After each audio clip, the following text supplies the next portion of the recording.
Bulletin లో breaking news చూస్తున్నాం. Delhi liquor scam కేసులో నేడు కవిత బెయిల్ పిటిషన్ పై ఢిల్లీ హైకోర్టు విచారణ జరగబోతోంది. జస్టిస్ స్వర్ణకాంత్ శర్మ నేతృత్వంలోని ధర్మాసనం కవిత దాఖలు చేసిన పిటిషన్ పై విచారణను చేపట్టబోతోంది. సిబిఐ, ఈడీ కేసుల్లో తనకు బెయిల్ మంజూరు చేయాలంటూ కవిత ఇటీవల రౌస్ అవెన్యూ కోర్టులో పిటిషన్ ను దాఖలు చేశారు. ఈ కేసులో కవిత పాత్ర ఉందని బెయిల్ ఇచ్చేందుకు ట్రయల్ కోర్టు నిరాకరించింది. ఈ నిర్ణయాన్ని సవాలు చేస్తూ కవిత హైకోర్టును ఆశ్రయించారు.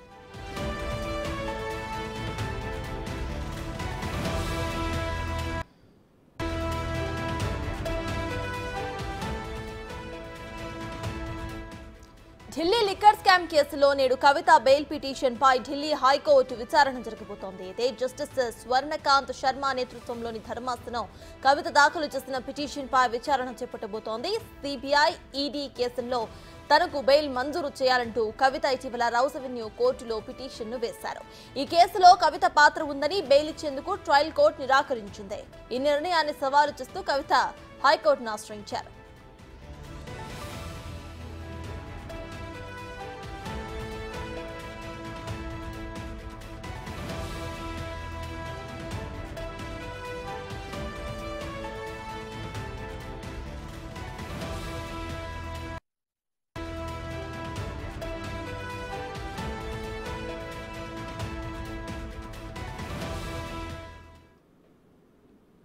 ఇదే విషయంపై పూర్తి డీటెయిల్స్ మా ప్రతినిధి శివ లైవ్ లో అందించడానికి సిద్ధంగా ఉన్నారు. శివ, చెప్పండి, ప్రజెంట్ ఢిల్లీ లిక్కర్ స్కామ్ కేసులో కవిత బెయిల్ పిటిషన్ కోరుతూ హైకోర్టును ఆశ్రయించినట్టు తెలుస్తోంది. అయితే ప్రజెంట్ అప్డేట్స్ ఏంటి? ఇక హైకోర్టులో తనకి బెయిల్ మంజూరు అయ్యే ఛాన్సెస్ ఎంతవరకు ఉన్నాయనుకోవచ్చు?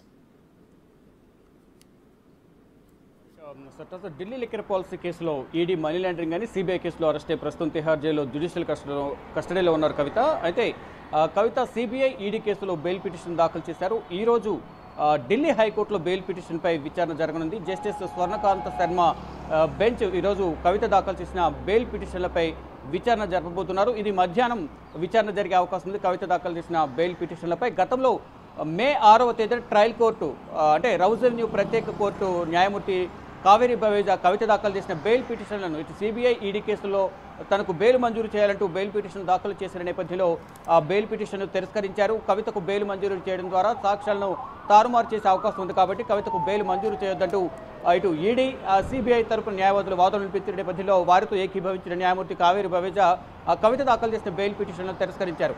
కవితను మార్చి 15న హైదరాబాద్లో ఈడీ అరెస్ట్ చేసింది. తర్వాత ఏప్రిల్ 11వ తేదీన సిబిఐ అరెస్ట్ చేసింది. ఇక రెండు కేసుల్లో కూడా ప్రజెంట్ జ్యుడిషియల్ కస్టడీలో భాగంగా కవిత తిహార్ జైల్లో ఉన్నారు. 3వ తేదీ వరకు కూడా కవిత జ్యుడిషియల్ కస్టడీలో ఉండబోతున్నారు. ప్రజెంట్ ఇక కవిత దాఖలు చేసిన బెయిల్ పిటిషన్లపై మధ్యాహ్నం విచారణకు వచ్చే అవకాశం కనిపిస్తుంది. కానీ కవితకు బెయిల్ మంజూరు చేయడం వల్ల సాక్ష్యాలను తారుమారు చేస్తారంటూ కూడా ఇటు ఈడీ, సిబిఐ న్యాయవాదులు వాదనలు వినిపిస్తున్నారు. ఇప్పటికే కవితకు సంబంధించి అనేక ఆధారాలు సేకరించాం కాబట్టి మరింత సమాచారం అనేది కవితకు సంబంధించి మరికొంతమందిని విచారించాల్సి ఉంటుంది.